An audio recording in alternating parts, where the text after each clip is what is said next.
friends, how are you? Welcome back my YouTube channel S G pharma study material में। तो guys आपका एक बार फिर से S G pharma study material में स्वागत है। तो गाइज़ जैसा कि हम फार्मास्यूटिकल ऑर्गेनिक केमिस्ट्री थर्ड का यूनिट फर्स्ट के बारे में बात कर रहे थे, जिसमें हमने आइसोमेरिज्म के बारे में बात किया, जिसमें हमने दो लेक्चर में आपको आइसोमेरिज्म का इंट्रोडक्शन के बारे में बताया, स्टीरियो आइसोमेरिज्म क्या होते हैं, एंड स्टीरियो आइसोमेरिज्म में आपको ऑप्टिकल आइसोमेरिज्म के बारे में बताया, ऑप्टिकल एक्टिविटी के बारे में बताया, इनएंसियोमर के बारे में बताया एंड डाइआइसोमर के बारे में बताया। तो फ्रेंड्स आज हम इस लेक्चर में आपको 3 टॉपिक के बारे में बताएंगे, जिसमें पहला टॉपिक है मीजो कंपाउंड, दूसरा टॉपिक है element of symmetry and last topic है कायरल एंड एकायरल मॉलिक्यूल। तो गाइस लेक्चर को स्टार्ट करने से पहले अगर आपने चैनल को सब्सक्राइब नहीं किया है तो चैनल को सब्सक्राइब करें एंड बेल आइकन को दबाना ना भूलें, जिससे आपको इससे रिलेटेड सभी नोटिफिकेशंस मिलते रहें। और आप अपने फ्रेंड्स को भी शेयर कीजिए। और फ्रेंड्स आपको इस चैनल में नोट्स भी प्रोवाइड किए जाएंगे नीचे टेलीग्राम चैनल के माध्यम से, जो कि हमने डिस्क्रिप्शन बॉक्स में डाल दिए हैं। तो गाइस चलिए हम स्टार्ट करते हैं। तो पहले हम बात करते हैं मीजो कंपाउंड की। किसकी? मीजो कंपाउंड की बात करते हैं। तो मीजो कंपाउंड क्या होता है? जैसे हमने पिछले लेक्चर में आपको डाइएस्टोमर इनएंसियोमर की कंडीशन के बारे में बताया था, कैसे कंपाउंड डाइएस्टोमर होते हैं, कौन से कंपाउंड एंसियोमर होते हैं। ऐसे ही मीजो कंपाउंड के भी अपने कुछ कंडीशंस होते हैं। मीन्स ऐसे कंपाउंड, उनके कुछ ऐसे कंडीशन होता है कि वो कंडीशन को फॉलो करते हैं तो वो कंपाउंड मीजो कंपाउंड कहलाते हैं। अब तो आइए हम उस कंडीशन की बात करते हैं, देखते हैं कौन कौन से कंडीशन हैं। तो फर्स्ट कंडीशन क्या है कि मीजो कंपाउंड में एट लीस्ट 2 कार्बन एटम होने चाहिए। 2 कार्बन एटम होने चाहिए। अगर मीजो कंपाउंड है तो उसमें एटलीस्ट 2 कार्बन एटम होने चाहिए। अब हमने कायरल कार्बन एटम क्या होते हैं, तो इसको हमने पिछले वीडियो में बताया है। अगर आपने हम आपको सजेशन देते हैं, अगर आपने पिछले लेक्चर नहीं देखा है तो आप पहले पिछला लेक्चर देखें, तो आपको ये टॉपिक समझ में आ जाएगा इजीली। ठीक, तो क्या होना चाहिए? एटलीस्ट 2 कार्बन एटम होना चाहिए, पहला कंडीशन हो गया। और दूसरा कंडीशन क्या हो सकता है कि ये प्लेन ऑफ सिमेट्री होनी चाहिए। ये प्लेन ऑफ सिमेट्री होना चाहिए। उस कंपाउंड में प्लेन ऑफ सिमेट्री होना चाहिए। प्लेन ऑफ सिमेट्री क्या होता है अभी हम आपको बताएंगे आगे।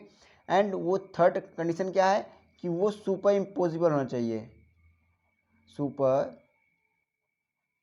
इम्पोजिबल होना चाहिए। ठीक, अब सुपर इम्पोजिबल क्या होता है ये भी हमने पिछले लेक्चर में बता दिया, इसलिए हम कहा है अगर आपने पिछले वीडियो को नहीं देखा है तो पहले इसके प्रीवियस वीडियो को देखिए, तो आपको ये समझ में इजली आ जाएगा। ठीक, तो हमने क्या बताया कि ये क्या होना चाहिए, ये इसमें 3 कंडीशन हमने क्या क्या बताया। पहला कंडीशन बताया कि ये एटलीस्ट 2 कंपाउंड होना चाहिए, एटलीस्ट 2 कार्बन एटम होना चाहिए। और दूसरा कंडीशन प्लेन ऑफ सिमेट्री होनी चाहिए। और तीसरा कंडीशन सुपर इम्पोजिबल होना चाहिए।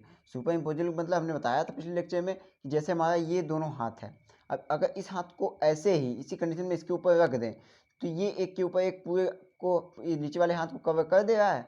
नहीं कवर कर पा रहा है, क्योंकि देखिए ये वाला जो अंगूठा है ये बाहर निकला है, इधर ये वाला बाहर निकला है।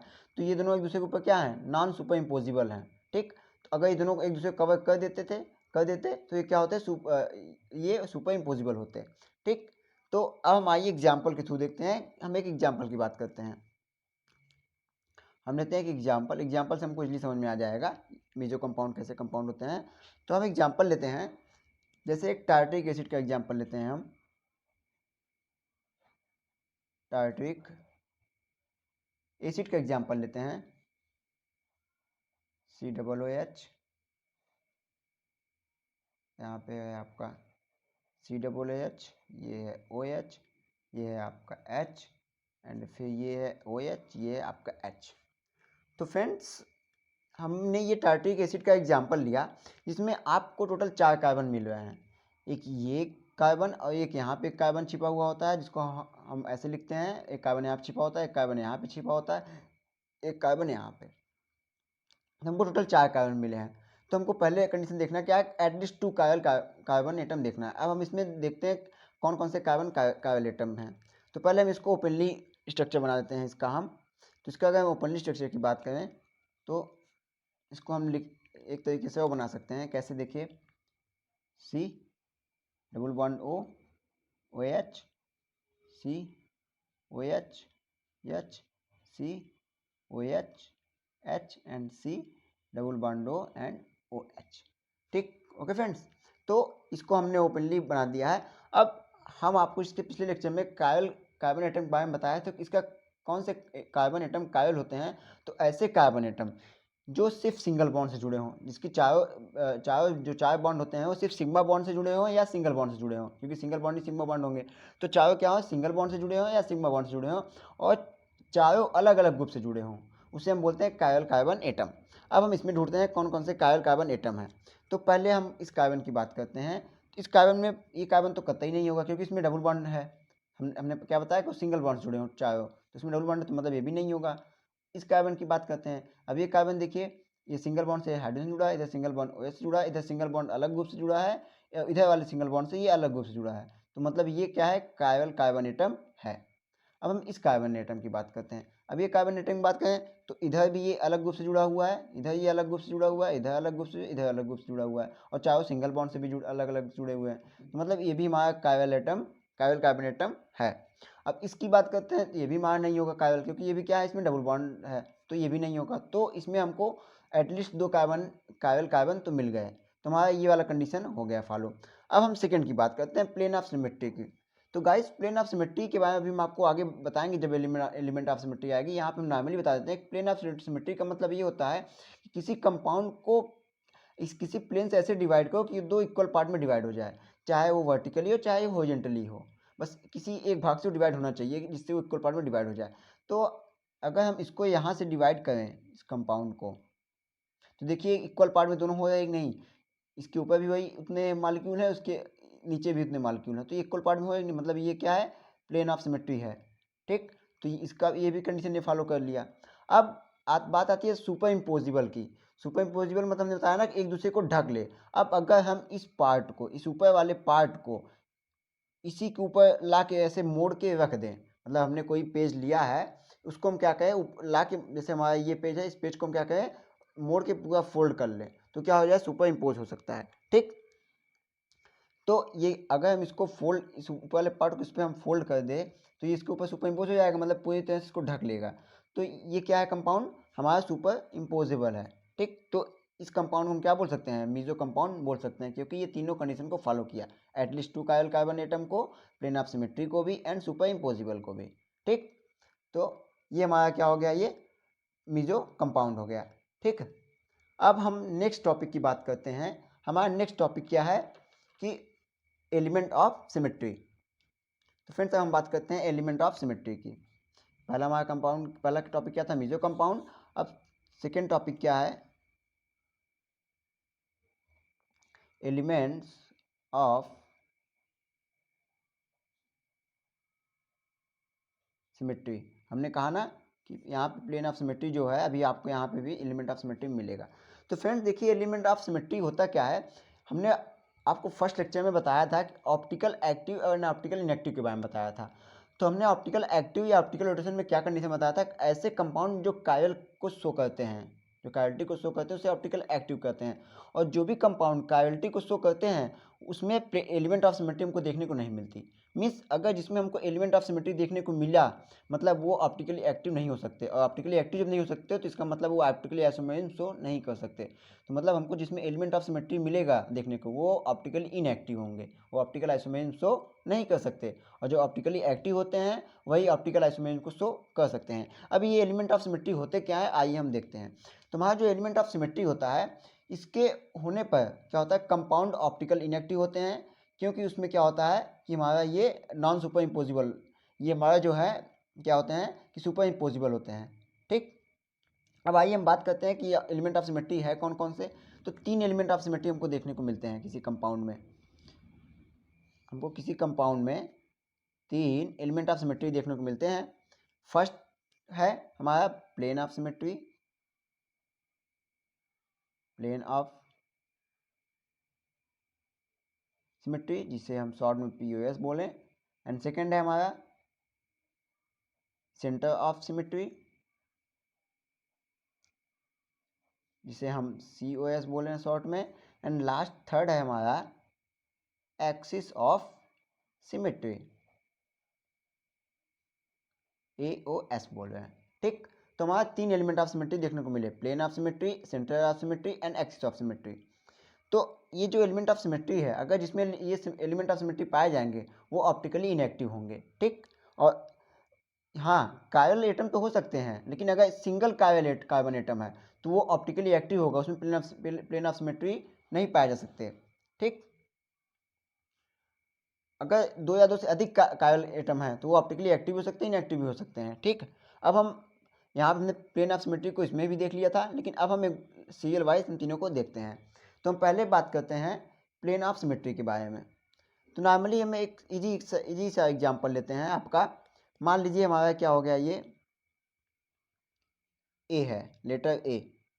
अब हमने बताया था प्लेन ऑफ सिमेट्री का मतलब क्या है कि दो इक्वल पार्ट ऐसे जगह से डिवाइड करें कि दो इक्वल पार्ट में डिवाइड हो जाएं।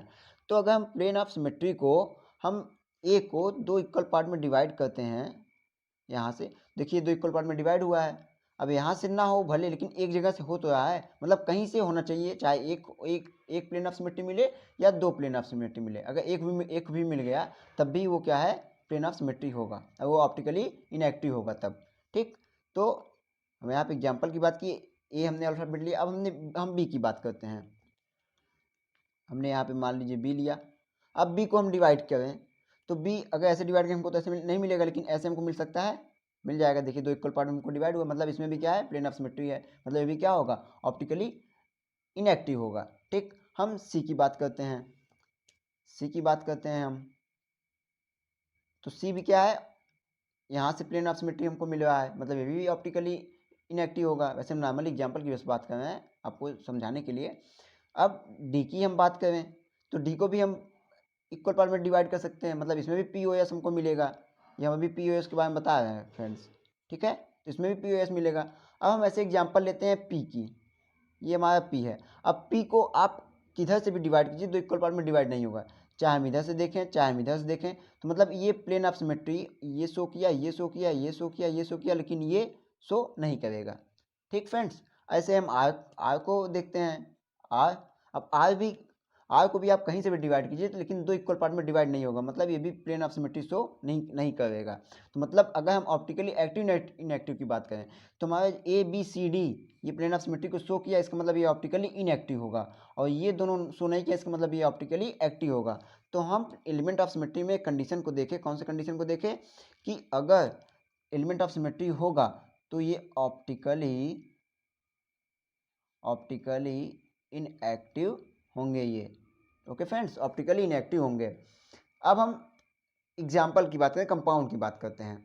तो अगर हम कंपाउंड लेते हैं आपका, हम एक नॉर्मली कंपाउंड हम लेते हैं जिसका है साइक्लोहेक्सेन। क्या है, साइक्लोहेक्सेन लेते हैं। अब ये साइक्लोहेक्सेन हमारा ये, अब हम देखते हैं ये ऑप्टिकली एक्टिव है कि इनएक्टिव है। अब ऑप्टिकली एक्टिव है इनएक्टिव कैसे देखेंगे, प्लेन ऑफ सिमेट्री से या एलिमेंट ऑफ सिमेट्री से। अब इसको हम इक्वल पार्ट में डिवाइड करते हैं, तो देखिए हम इसको यहाँ से डिवाइड कर सकते हैं, दो इक्वल पार्ट में डिवाइड हुआ। इसको हम यहाँ से कर सकते हैं, इसको हम यहाँ से कर सकते हैं, इसको हम यहाँ से कर सकते हैं, इसको हम यहाँ से कर सकते हैं, इसको हम यहाँ से कर सकते हैं। तो मतलब हम इसमें कई प्लेन ऑफ सिमेट्री मिले, लेकिन मिले तो ना प्लेन ऑफ सिमेट्री, मतलब POS हमको इसमें मिला ना। तो अगर POS मिल गया इसका मतलब क्या है, ये ऑप्टिकली इनएक्टिव है, तो क्योंकि ये एलिमेंट ऑफ सिमेट्री को शो कर रहा है। तो ये हो गया आपका फर्स्ट POS के बारे में। अब हम सेकंड देखते हैं COS के बारे में, सेंटर ऑफ सिमेट्री के बारे में देखते हैं। तो अब हम सेंटर ऑफ सिमेट्री क्या होता है कि इसमें सेंटर ऑफ सिमेट्री में हम क्या देखते हैं कि इसमें उस पॉइंट, ऐसा पॉइंट लेते हैं जिसके अपोजिट डायरेक्शन में चलने पे हमको सेम ग्रुप मिले। मीन्स हम क्या करें, इसमें एक अपोजिट डायरेक्शन लें, इसमें क्या होता है कोई पॉइंट लें, इस पॉइंट के अपोजिट डायरेक्शन में। मीन्स अगर हम इधर चलें तो इधर सेम ग्रुप मिले, इधर चलें तो इधर सेम ग्रुप मिले, अपोजिट डायरेक्शन में चला लेकिन हमको सेम ग्रुप भी मिला। ऐसे हम इधर चलें हमको यहाँ पे भी सेम ग्रुप मिले, और इस ऐसे पॉइंट इधर चलें और इधर चलें तो हमको यहाँ पे भी सेम ग्रुप मिले दोनों। तो ऐसे कंपाउंड को हम बोलते हैं सेंट्रल ऑफ सिमेट्री। ठीक, अब हम एग्जाम्पल की बात करते हैं। तो एग्जाम्पल में हम अगर देखें तो इसका एग्जाम्पल, तो हम एग्जाम्पल की बात करें तो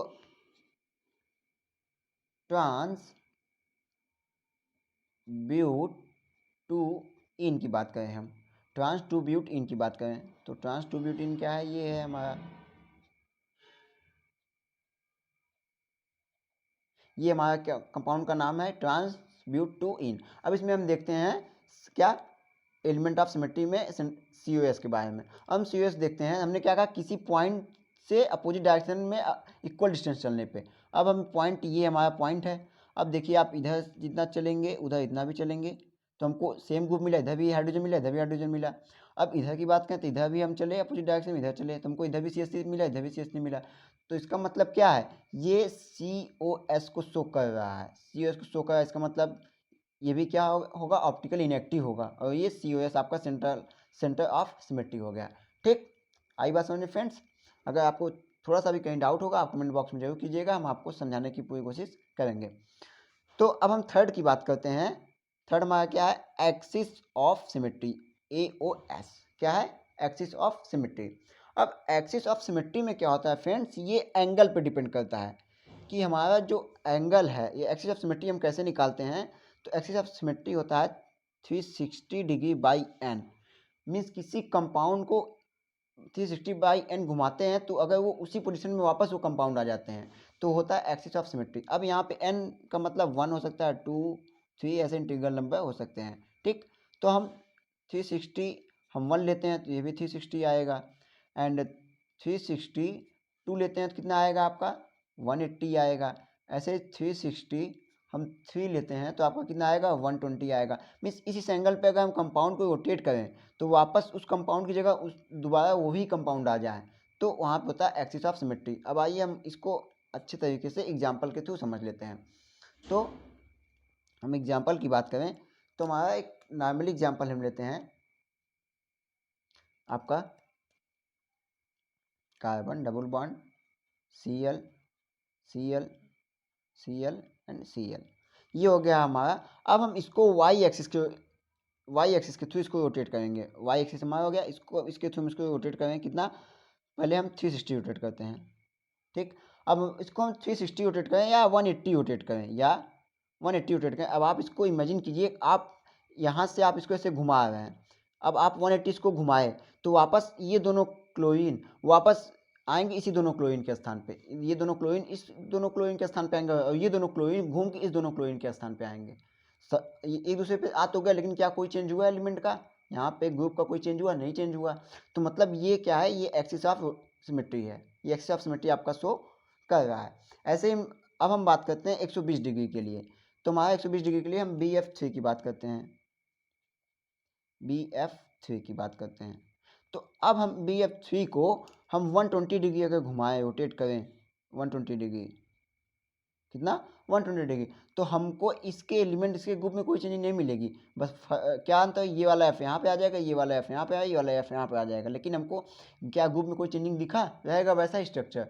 तो ये भी क्या किया, AOS को ये दोनों शो कर रहे हैं, मतलब एक्सिस ऑफ सिमेट्री को ये दोनों शो कर रहे हैं। तो फ्रेंड्स आई बात समझ में, अगर आपको कहीं भी डाउट हो आप कमेंट बॉक्स में जरूर कीजिएगा। ठीक, थर्ड टॉपिक, लास्ट टॉपिक है कायरल एंड एकायरल मॉलिक्यूल। क्या है, कायरल एंड एकायरल मॉलिक्यूल्स। वैसे तो हम कायरल के बारे में फर्स्ट लेक्चर में बता चुके हैं, एक बार फिर से यहाँ पे हम आपको इंट्रोडक्शन करवा देते हैं, इसका छोटा सा टॉपिक है ये। तो फ्रेंड्स हमने कायरल एंड एकायरल मॉलिक्यूल की बात करते हैं, इसमें हम पहले बात करते हैं कायरल की। तो कायरल कंपाउंड में क्या क्या कंडीशन होता है, तो हमारे कायरल कंपाउंड में हमको क्या कंडीशन देखने को मिलता है। पहला कंडीशन तो ये मिरर इमेज होना चाहिए, या पहला कंडीशन क्या हम कर सकते हैं कि चारों ग्रुप अलग अलग होना चाहिए, मतलब फोर डिफरेंट ग्रुप से जुड़े होने चाहिए, 4 डिफरेंट ग्रुप से जुड़े होने चाहिए हमारा कोई कार्बन एटम। ठीक, तो पहला कंडीशन में क्या बताया, कोई भी कायरल एटम हुआ, कार्बन हम अगर कार्बन एटम की बात करें कायरल की, तो वो 4 डिफरेंट ग्रुप से अटैच होने चाहिए और एंड सिग्मा बॉन्ड से अटैच होने चाहिए या सिंगल बॉन्ड से, ठीक। एंड सेकेंड कंडीशन की बात करें तो वो उसका मिरर इमेज बनता हो, मिरर इमेज को शो करें वो, ठीक। एंड थर्ड की बात करें तो वो नॉन सुपर इम्पोजिबल होना चाहिए। ये सब टर्म आपको याद रखना बहुत जरूरी है। नॉन सुपर इम्पोजिबल हो गया, ये सब टर्म हम आपको पहले लेक्चर में बता चुके हैं, तो ये सब टर्म आप दिमाग में बैठा लीजिए सबको अच्छे से। क्या हो चाहिए, नॉन सुपर इम्पोजिबल होने चाहिए, ठीक। तो हमको 3 कंडीशन देखने को मिला कायरल में, चारों डिफरेंट ग्रुप से होना चाहिए और मिरर इमेज शो करना चाहिए और नॉन सुपर इम्पोजिबल होना चाहिए। अब इसी का उल्टा क्या हो जाएगा, एक आयल हो जाएगा, मतलब जो कंपाउंड 4 डिफरेंट ग्रुप से नहीं जुड़ा होगा वो एक आयल होगा, जिसका मिरर इमेज शो नहीं करता होगा वो भी एक आयल होगा, एंड जो नॉन सुपर इम्पोजिबल नहीं होगा या हम कह सकते हैं जो सुपर इम्पोजिबल होगा वो एक आयल मॉलिक्यूल होगा, ठीक। तो हम एक छोटा सा एग्जाम्पल लेके इसको हम समझ सकते हैं। फ्रेंड्स आप एग्जाम्पल पे ध्यान दीजिए क्योंकि एग्जाम्पल से आप एकदम क्लियरली समझ जाएंगे। तो हम एक नॉर्मल एग्जाम्पल लेते हैं, डैश एंड वेज का एग्जाम्पल लेते हैं।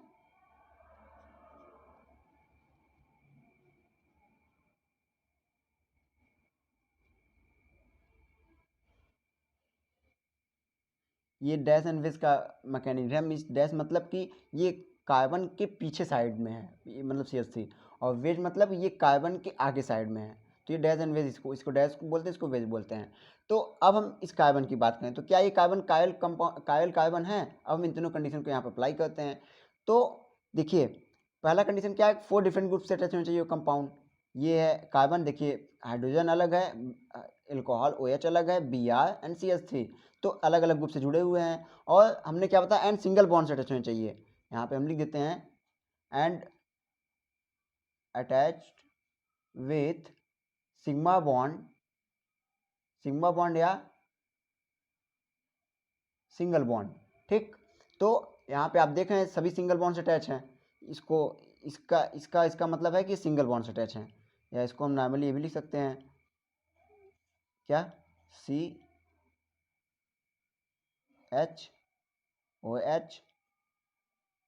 CH3 Br, ऐसे नाम लिख सकते हैं। तुम इसको ऐसे वेज एंड डेस में बनाया हुआ हमने इमेज को।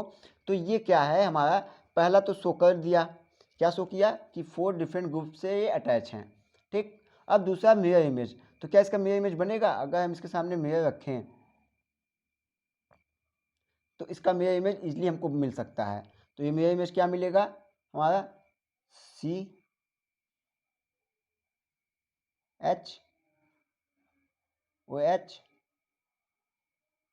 CH3 and Br। तो इसका ये क्या हुआ, मिरर इमेज बना, हमको मिरर इमेज शो किया, ठीक। ये हम मिरर रखें इसके सामने, शीशे को रखें तो हमारा मिरर इमेज ये शो कर रहा है। अब थर्ड है नॉन सुपर इम्पोजिबल। अब अगर हम इसको उठा के ऐसे ही इसके ऊपर रख दें तो क्या ये OH के नीचे आएगा, नहीं, ये OH CH3 के नीचे आ रहा है, मतलब OH को नहीं ढक पाएगा पूरा। तो ये क्या है, नॉन सुपर इम्पोजिबल है, मतलब इन तीनों कंडीशन को ये कंपाउंड अप्लाई किया, मतलब ये कंपाउंड क्या है हमारा, कायल मॉलिक्यूल है, ये कायल कंपाउंड है, ठीक। अब अगर हम एक आयल की बात करें तो एक आयल का हम अगर एग्जाम्पल लें तो